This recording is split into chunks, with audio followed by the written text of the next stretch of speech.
You know, I was having lunch just the other day with the senior manager I know, and he was he was absolutely fuming about one of his, quote, problem employees. Oh, boy. Yeah, he was practically vibrating. He shoves his phone across the table at me, telling me to look at the evidence of what he's calling toxic defiance. Toxic defiance. That's a strong phrase. It is. He's stabbing his finger at the screen saying, look at this, total insubordination. I give a direct instruction, and he just pushes back. It's pure rebellion. He was like completely convinced this employee was trying to undermine the whole department. And what was it? What was the actual message? Well, I looked at the messages. The employee had refused to sign off on a vendor contract. And reading between the lines, it looked really ethically dubious. Ah. And in the texts, I didn't see any of this arrogance or, you know, this chaotic spirit of revolt my friend was describing. I just saw a calm, respectful, but completely immovable no. But the manager couldn't see that. Not at all. To him, any friction, any pushback against his will was a moral failing in the other person. He was literally ready to fire the guy. He was convinced he was, you know, rooting out a cancer in his team to protect his authority. Wow. But here's the twist. As he kept venting, it became so painfully clear that he wasn't angry because the employee was wrong. He was angry because the employee was independent. He had completely confused a rightful moral assertion of choice with some kind of, I don't know, evil revolt against authority. That's a dangerous confusion. It made me realize how terrifyingly thin that line is in our own minds and how dangerous it is when we get it mixed up. You know, we condemn people for rebellion when they're actually showing the exact moral clarity we claim to value. So how do we actually tell the difference before we cause some, you know, irreparable harm? That is the core problem. Yeah. And it's not just a dilemma for one manager, right? It's a foundational issue for political philosophy, for legal theory, and it plays out everywhere, from a corporate boardroom to the halls of Congress. Yeah. Everywhere. Every stable society, and certainly every functional organization, has to deal with this tension. How do we draw an objective line between a morally justified assertion of independence, you know, the dissent, the principled challenge, the whistleblowing, And just a destructive revolt against a legitimate established order. Exactly. If we fail to establish clear, objective criteria, then the powerful are basically free to label all dissent as rebellion. And that justifies repression, or in your friend's case, firing someone. Right. While true rebellion might try to mask itself as some kind of noble independence, the confusion you described, well, it's a shortcut to tyranny. Absolutely. I mean, the manager in my story, he clearly lacked any objective criteria. He didn't have a framework. He just had his wounded pride. And that's exactly why we need to untack this. Exactly. To move past that subjective emotional reaction that so often clouds our judgment, we need a really robust intellectual framework. And that's our mission for this deep dive. We're going to analyze this very thin line through three distinct but interconnected lenses. First, the philosophical foundation of legitimate authority. What exactly is the established order that dissent is targeting? What are we pushing against? Precisely. Second, we'll look at the psychological dimensions of opposition, moving beyond the public act to, you know, the hidden resistance and the difference between an isolated ethical stand and a sustained destructive pattern of defiance. And third, we'll examine the legal frameworks, the ones designed to maintain public order while still permitting that vital, necessary space for independence and dissent to actually flourish. all right, so let's start at the beginning. Let's define the thing being opposed. Authority itself. To understand what rebellion is, I guess we first have to figure out if the authority being challenged is even legitimate in the first place. Right? I mean, if the authority isn't based on sound principles, is the pushback really rebellion, or is it just, you know, correcting a wrong? That distinction is paramount. It's everything. When we talk about authority in modern democratic context, we're really leaning heavily on Max Weber's typology, specifically what's called legal rational authority. Right. Yeah. This is the dominant basis for modern governance, for institutional structures all over the world, and it is therefore the primary target of most modern opposition. We hear that term a lot, legal rational, but what specifically makes it legitimate compared to, say, traditional authority, like a king? Well, its legitimacy isn't derived from inherited tradition, like you said, a monarchy, nor from the personal, almost mystical charisma of a particular leader. Okay. Instead, its authority comes from a systematic framework. It's a system of fair, rational, and binding rules and procedures, constitutions, laws, institutional bylaws that are applied in theory uniformly. So the key difference is that authority flows from the position someone holds. Yes, not from the person who happens to occupy that position at the time. So the power lies in the office, not the individual. A CEO or a president is legitimate only as long as they adhere to the rules that created that position in the first place. Precisely. The moment they step outside those established fair procedures, they begin to erode their own legitimacy. And this concept is, well, it's completely inseparable from the rule of law. Right. The rule of law ensures that everyone, both the leaders and the citizens, are subject to the same laws, the laws that are enacted through transparent processes.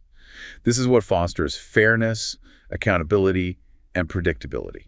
So when that system is operating correctly and the procedures are fair, challenging the system itself becomes much harder to justify as simple independence. It does. It often necessitates working within those procedures to show your independence. I'm thinking about that story of the retired carpenter. Let's call him Elias. He built his workshop 3 feet too close to the property line. The local council, which represents that legal rational authority through zoning laws, denied his request for a variance. And they did it based on clear fire safety codes. Right. So Elias's first response, filing the variance request, going to the meetings, arguing his case, that was a textbook act of independence. Absolutely. He was using the system's own formal mechanisms to challenge the application of a rule he found inconvenient.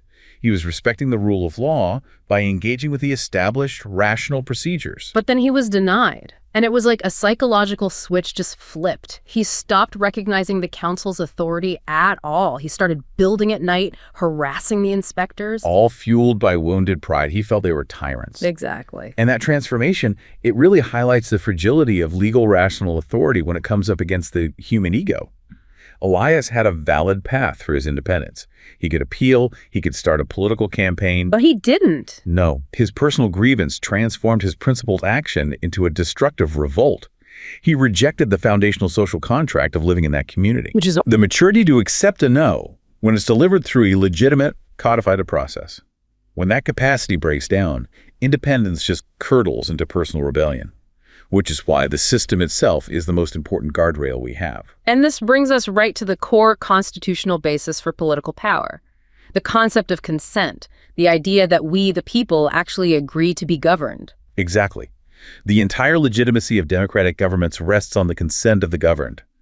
This doctrine says that a government's right to use coercive power is only justified, only lawful, when the people over whom that power is exercised agree to be subject to it. Either explicitly or tacitly. Right. It's the direct philosophical opposite of older models, like the divine right of kings. And this isn't a new idea. This philosophical bedrock goes back centuries. It really does. You can trace its evolution way back. Even the early Christian author Tertullian touched on this. He claimed that true, lasting obedience requires a conviction of justice. Meaning if people don't believe the law is just, they'll only obey it for so long? Exactly. Their obedience is temporary and fragile. By the late 13th century, you have thinkers like Duns Scotus specifically using the term consent of the governed.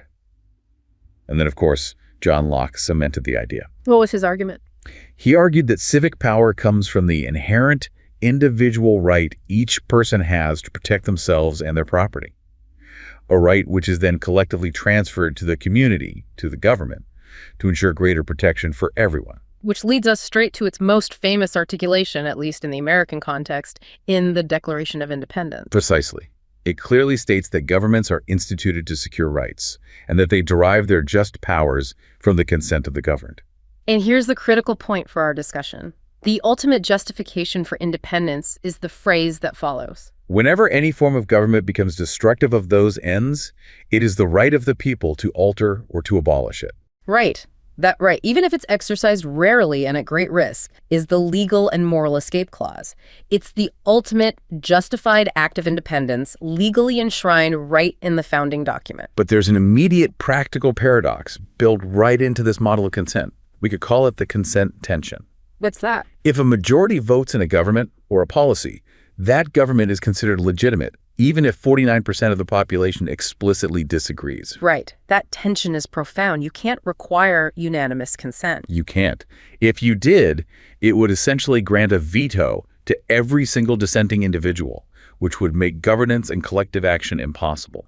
So the government is instituted by the general consent of the majority, but its day-to-day operations involve governing people who explicitly did not consent. To the current policy or the current leader or maybe even the whole underlying system. Yeah. So the system has to rely on the maturity and the adherence to the rule of law by that dissenting minority. And if the system is designed to govern even over dissent, how easily can powerful forces manipulate the public to, engineer the appearance of consent and corrupt the whole source of legitimacy? This is a major challenge that completely undermines legitimacy.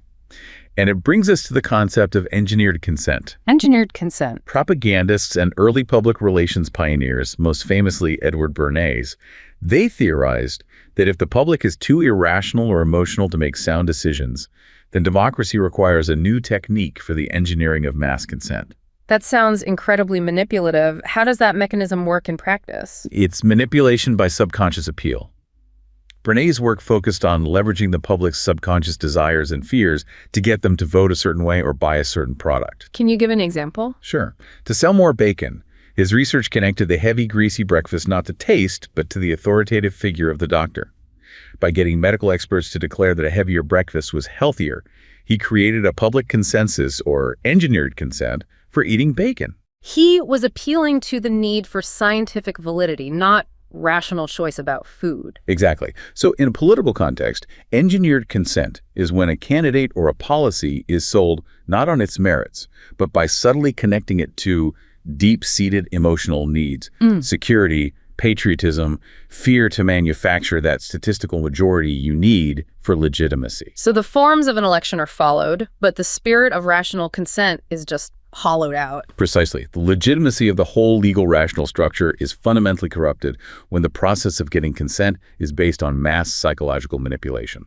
And there's another challenge to this, a very current one: populism. Yes. Populist movements are everywhere now, and they often seem to aim their energy directly at that legal, rational bureaucracy. They do. Populism often thrives by actively challenging those established systems, arguing that they've been hijacked by a corrupt, self-serving elite, whether that's bureaucratic, academic, or financial. And the populist leader then claims to speak directly for the unified people. Yes.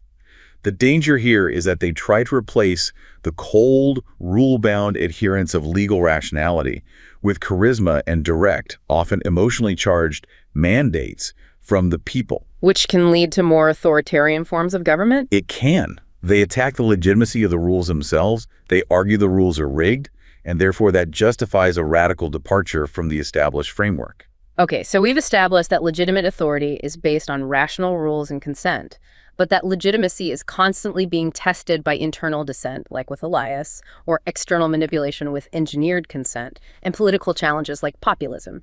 So now we have to turn our attention to the opposition itself, the acts that fall on this spectrum of independence versus rebellion. Right, shifting from the target of the opposition to the action itself. We go back to that core philosophical distinction.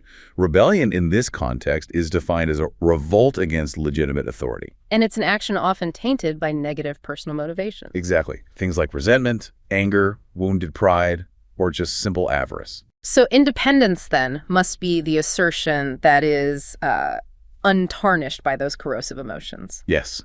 Independence is defined as the rightful assertion of one's inherent power and right to choose, which is granted to every individual upon maturity. This right is really the cornerstone of freedom. But it's not boundless. It is not. It extends only until it infringes upon another person's equal right. That boundary is the ethical and legal tripwire. The moment a fight for independence causes unjustified, tangible harm to others, especially physical harm, it crosses that line and risks becoming rebellion. So it sounds like the moment moral clarity is lost and the action becomes infused with bitterness or personal revenge, even a valid assertion of choice takes on the destructive tone of rebellion. The motives corrupt the action, or at the very least, how the action is perceived and judged by the community. To clarify how this opposition actually manifests in the public sphere, we can rely on a critical typology outlined in scholarly studies. It gives us a spectrum of disruption, from a controlled protest all the way to outright revolution. Understanding these gradations helps society perceive the severity and the appropriate response. Let's walk through that spectrum. It starts with the most controlled form, right? Civil disobedience. Civil disobedience sits at the lowest end of the disruption scale, but it has some very specific requirements. It must be open, public and strictly nonviolent. And critically, its intent must be to effect social or political change. Yes, and it has to be directed at the government or an established power structure. A foundational element, upheld by traditional practitioners like Martin Luther King Jr., is that the individual acts within the general frame of established authority. Okay, but if they are acting within the general frame, why are they breaking the law? They knowingly violate a specific law, which they believe is unjust, but they simultaneously affirm their loyalty to the overall legal system by accepting the penalty. So they don't run from the police? No, they stand their ground, they're arrested, and they use their trial and their sentencing as a public, symbolic stage for their cause. Accepting punishment is the ultimate affirmation of loyalty to the system, even while you're challenging one of its specific legislative outputs. It's a plea to the national conscience. That distinction is so crucial. It differentiates the civilly disobedient from just a criminal. It does. However, we also have to acknowledge the contrasting perspective. When a population has been completely disenfranchised and has no available legal or political means to accomplish peaceful change, then civil disobedience can shift its purpose entirely. it can. It can become a revolutionary device intended to overturn the established authority rather than operate within its framework. Like Gandhi against the British colonial rulers. He wasn't looking for a remedy within the Raj. He was seeking a total severance from it. Exactly. In that context, civil disobedience isn't about appealing to the system's conscience. It's about making the system unworkable and extracting outright independence. And the justification for disobedience also relies on a legal distinction that takes it beyond just political protest. Yes, the concept of higher legal duties. Higher legal duties. This is where disobedience isn't just a moral choice, it becomes a legal requirement. Disobedience can be required when an individual is faced with higher legal duties that morally and legally require disobedience of certain types of superior orders. And this principle was solidified in the context of the Nuremberg trials after World War II. Critically so. Can you elaborate on what constitutes a higher legal duty in that kind of context? It moves way beyond the concept of just following orders. The legal principle established at Nuremberg and later incorporated into international human rights law is that individuals have certain non-negotiable legal duties. Particularly concerning crimes against humanity, war crimes, and genocide. Yes. The law itself requires you to refuse to participate in unlawful or immoral superior orders. So the soldier or the official who disobeys a command to commit an atrocity is not acting on some selective moral choice. They are fulfilling a legal duty under international law. Which elevates their action from mere dissent to a mandated independence from an illegitimate command. It's a powerful framework. It moves the discussion of dissent from subjective morality to objective legality. Okay, so moving up the spectrum of disruption, what differentiates a riot from civil disobedience? Riots are typically defined by their spontaneous, unpremeditated nature. They're often seen as these immediate, disorganized, intense outbursts that stem from a deep conflict within community value systems. So like the urban riots of the 1960s. Exactly. Many of those were described as a concrete, if chaotic, attempt to restructure long-standing community values and relationships very rapidly. And they were often rooted in profound economic issues linked to racism and poverty. They seem less ideologically focused than civil disobedience, more like a symptom of a systemic pressure cooker just exploding. That's often the case. They are spontaneous challenges to the status quo, but they often lack the singular, long-range political objectives of a formal movement. But I'm guessing it's not always that simple. Well, we have to note that while they appear chaotic, subsequent investigations often reveal purposeful intent by activist strategies involved in mobilizing the crowds, sometimes using existing socioeconomic fault lines to fan the flames into a full-scale conflagration. So the line between a spontaneous outbreak and purposeful manipulation can sometimes get really blurry in the moment. It can. Next on the spectrum, we hit the threshold of organized political violence. Insurrection. Insurrection is the clear threshold of revolution. It's characterized by open hostility and violence against state authority. The key distinction is that it's typically less organized than a full revolution. And it doesn't seek to overthrow the entire form of government. Correct. It might be to resist specific policies or officials. The chilling reality, however, is that this is all judged by success. Insurrectionists who succeed are retroactively granted the title of revolutionaries. And those who fail are labeled criminals and traitors. That's the brutal reality of historical transitions. That success-failure metric feels deeply cynical, but I guess it's historically accurate when it comes to power. It is. Which finally brings us to revolution, which is the total overthrow of the existing political system. Right. And George Bernard Shaw's famous observation reminds us that revolutions rarely lighten the burden of tyranny. They merely shift it to another shoulder. That cynical view suggests that revolution isn't necessarily for the sake of true radical change or the best interests of the people. It just means the old guard gets replaced by a new guard. Exactly. The ultimate outcome of a revolution can often be an accelerated evolution, but without a genuine shift in the foundational legal rational commitment. Meaning a shift from arbitrary rule to the rule of law? The results can simply be a change in personnel at the top. This is why many scholars argue that in highly flexible systems, like those guided by a living constitution, the system's capacity for peaceful evolution often averts the need for violent revolution. Right, fulfilling that classic political warning. Those who make peaceful evolution impossible make violent revolution inevitable. Okay, we've analyzed the system and the public act of opposition. Now we have to move into the psychological dimension.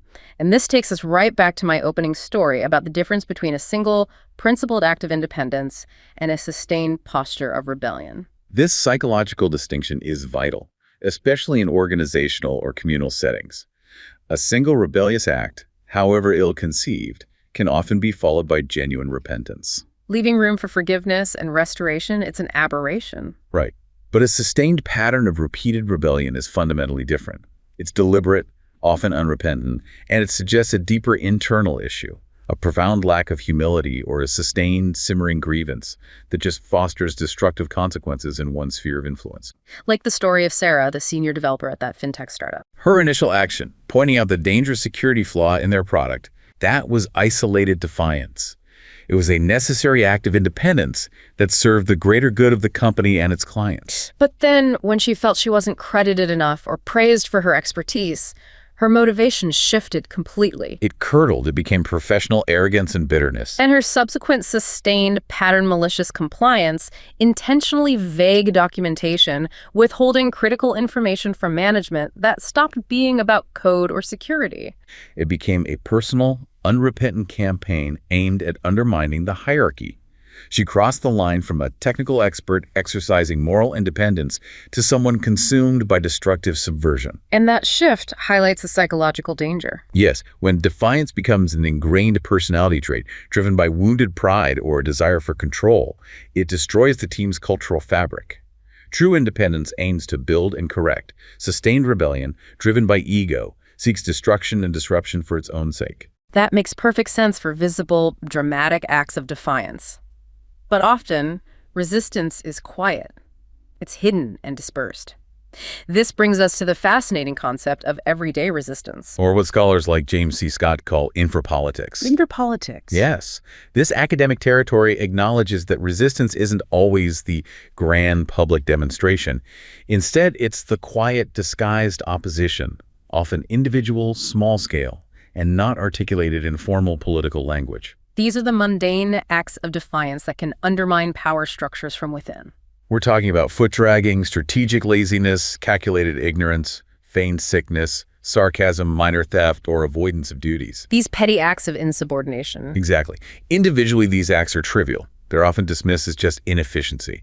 But when you aggregate them over time, they create what Scott calls a political and economic barrier reef. A barrier reef. These tiny, quiet actions, the cumulative effect of which is often invisible to leadership, cause the ship of state, or the large corporation, to run aground economically or politically.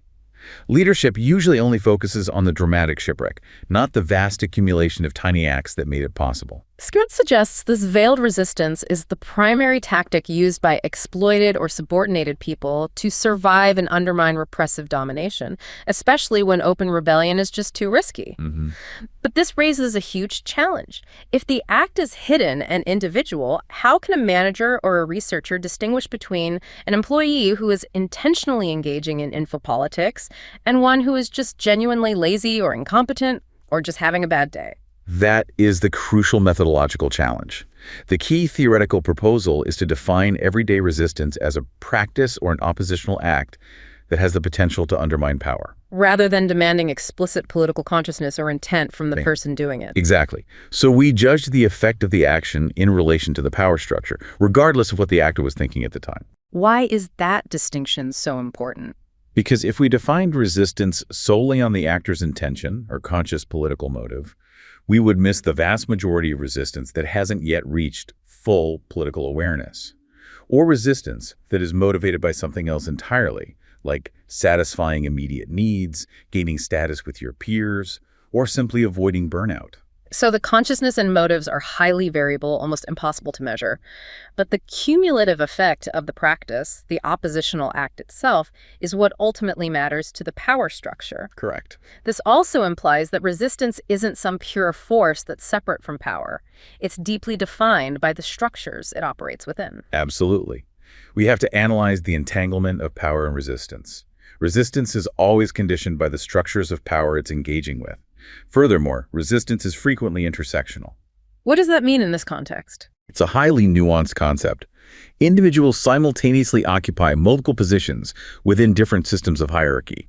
An act of resistance might target one form of domination, let's say, challenging gender hierarchy in a conservative community, while paradoxically reinforcing another, like class or race hierarchies, by focusing energy and resources in a narrow way. That makes resistance incredibly complex to analyze. So, a woman in a high-status corporate job might be resisting gender domination in her workplace, but her ability to take those risks might be reinforced by her significant class privilege. Precisely, which means her resistance, while powerful, isn't fully universalizing.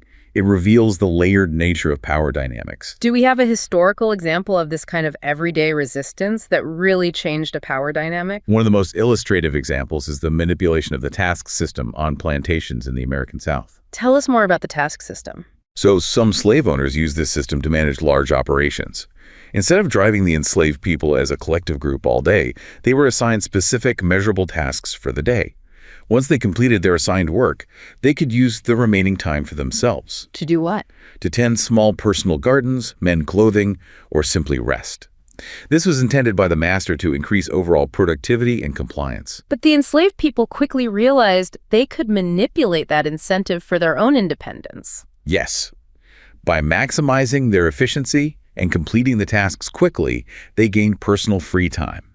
This allowed them a degree of control over their own lives that the system was designed to deny them. So they resisted the master's time discipline. They did, by performing the tasks with just enough care to pass muster, but no more, thereby gaining personal time. This everyday, widespread resistance, which also involved occasional sabotage, feigned illness, and running away, contributed significantly to making slave labor economically inefficient over time. So those hidden individual acts created a profound cumulative political and economic consequence.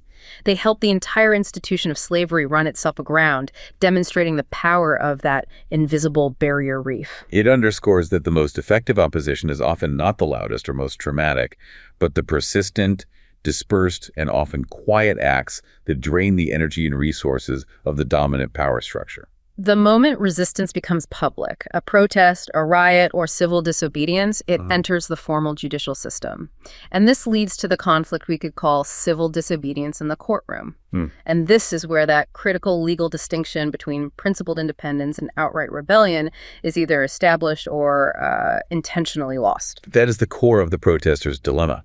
Protesters want to introduce their motivations, their deeply held political conscience, their reasons why they felt they had no choice but to break the law to the judge and the jury. But courts typically adhere to this rigorous legal principle that motive is irrelevant to criminal liability. It's a huge barrier for them. Let's really nail down that distinction because it's critical. What is motive and what is intent in a legal sense? Intent is the immediate mental commitment to the specific physical act, the mens rea or the guilty mind element of the crime.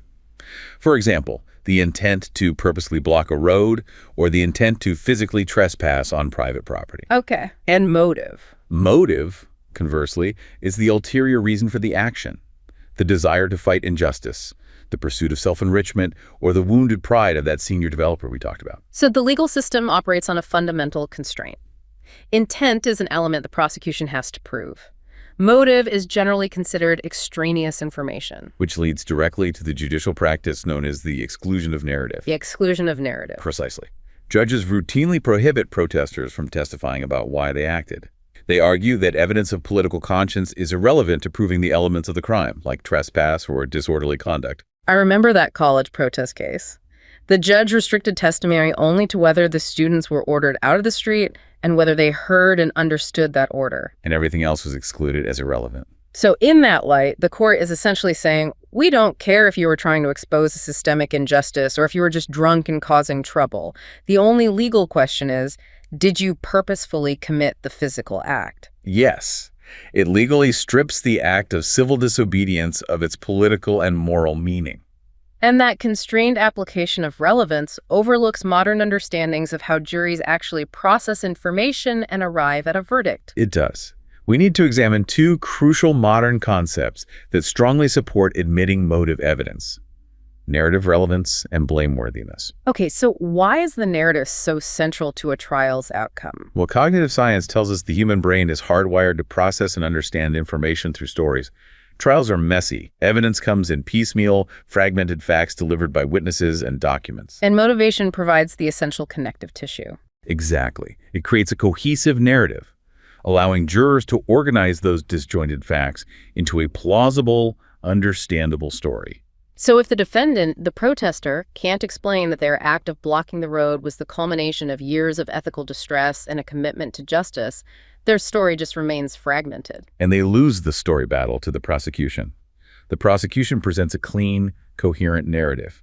These individuals chose to break the law because they felt they were above it. While the defendant, who's prohibited from offering their motive, can only weakly counter with, yes, I blocked the road, but I did it nonviolently. That omission prevents the jury from grasping the context, the coherence, and the coverage of the defendant's actions. It makes an acquittal based on moral principles nearly impossible. And beyond that, motive also bears directly on the concept of blameworthiness and moral condemnation. Absolutely. A criminal verdict is fundamentally more than just a factual determination. It is the community's judgment and evaluation of the moral culpability of the action. Imposing a criminal sanction involves the judgment of community condemnation. So if the jury can't evaluate the moral valence of the action, they can't accurately assess the appropriate level of blame. Right. And culpability is intrinsically linked to why you acted. Can you give an example of that? Of course. Studies confirm that juries judge transgressors with bad motives more readily than those with good motives, even if the physical outcome of the act is identical. Consider a man speeding in the rain who hits another car. Okay. If he was speeding to hide cocaine, he is blamed more readily and severely than if he was speeding to rush an injured family member to the hospital, or even to hide an anniversary present. The motive determines the moral valence and the degree of blameworthiness. So in a protester trial, the jury is supposed to function as the conscience of the community. Yes. But excluding evidence of the protester's political conscience restricts that conscience. It paralyzes the jury's ability to fully evaluate culpability.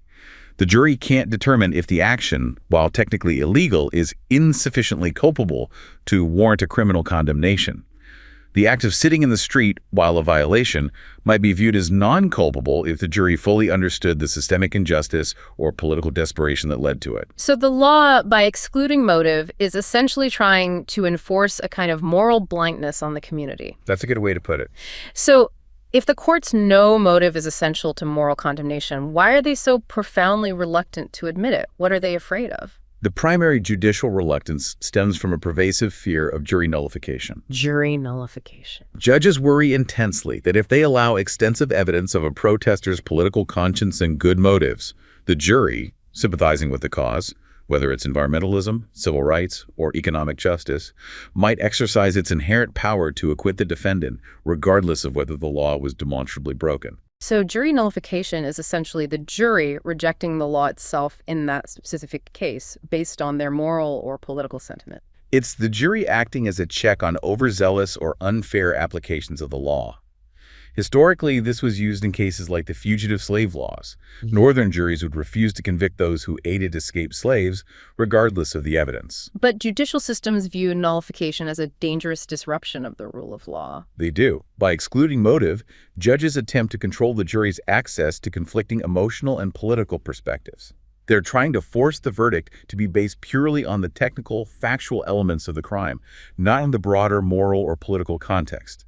It is the ultimate tool used by the legal establishment to suppress politically motivated independence that manifests as lawbreaking. To bring this complex interaction between legitimate authority, legal resistance, and cultural conflict to life, let's dive into a real-world, deeply entrenched conflict: the uncommon controversy over Native American fishing rights in the Northwest, specifically involving tribes like the Muckleshoot, the Puyallup, and the Nisqually. This case study is critical because it exemplifies what happens when legal rational authority fails to acknowledge the legitimacy of entirely different cultural and historical value systems. So the roots of this go deep. Very deep. Stemming from the fundamental failure to comprehend diverse cultures, which is rooted in the historical and ongoing white man's presumed premise that he knows what is best for Indians. So this is not a simple dispute over a fishing license. This is a conflict where one party's independence, their very cultural and economic identity, is fundamentally threatened by the dominant party's authority structure. Exactly. For the Native American tribes, fishing is far more than an economic necessity. It is a wholly indispensable cultural and historic part of their heritage. Their identity is inextricably linked to the salmon runs and the waterways. It reflects a profound difference in the concept of land ownership and resource use. Their connection is spiritual, political, and existential. It is. We have that powerful excerpt that really captures this holistic worldview. The language is so evocative. Wane, wane. He said, "You are the land, and the land is you. I take good care of the animals, for they are my brothers and sisters.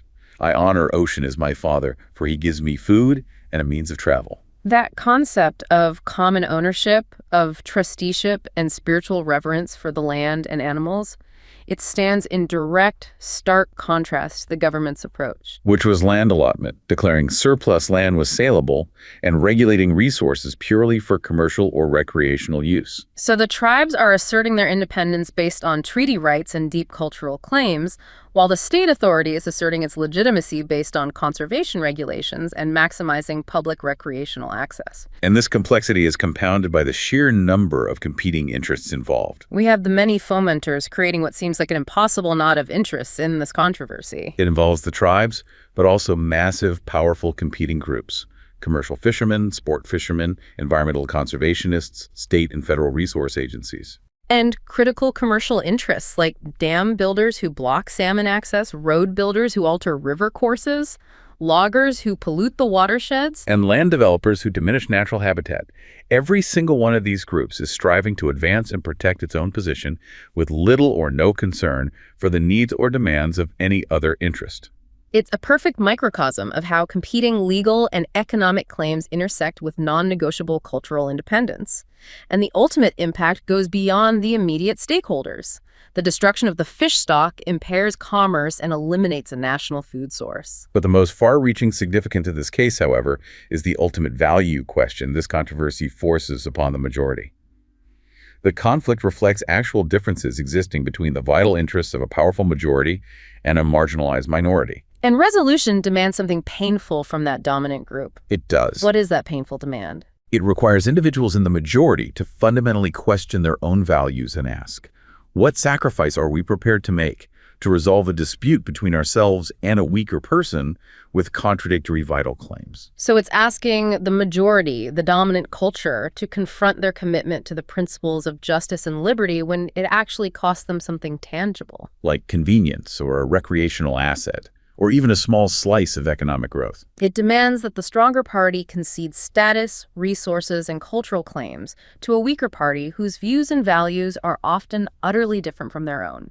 And the fishing rights controversy really serves as a painful preview of how we approach and resolve other massive domestic and foreign policy problems that involve majority versus minority interests. True independence, both for the individual and for the group, is only secured when the dominant authority possesses the grace and wisdom to afford that liberty to others, not just for itself. So this deep dive has given us a really comprehensive framework for trying to distinguish between independence and rebellion.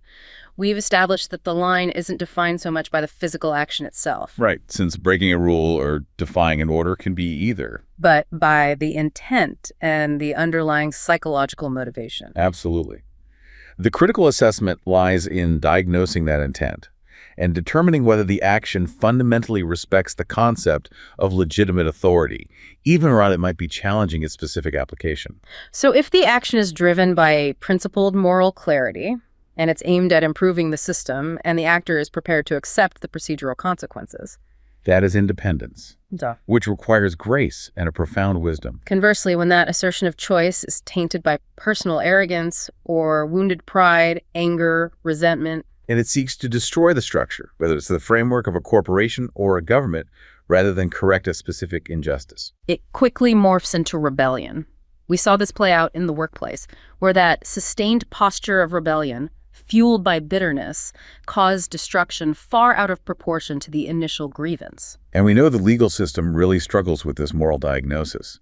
By often excluding motive because of the fear of jury nullification, the courts restrict the jury's capacity to act as the conscience of the community. And in doing so, they strip politically motivated acts of independence of their full moral weight. Yet, despite all these tensions and complexities, the high ambition of democracy remains a powerful stabilizing force. The ultimate hope, which I think underlies the foundational legitimacy of the whole legal rational structure, rests on the idea that these profound issues, the social unrest, the conflicts of values between majority and minority, can ultimately be resolved within the formal political and constitutional structures of the nation. Those structures, guided by constitutional ideals and a commitment to evolution, have historically proved receptive to change. And that openness, that flexibility, ensures that ultimately the truth will out and the conscience of the nation will right the errors of temporary leaders whose designs cannot endure unless they are just.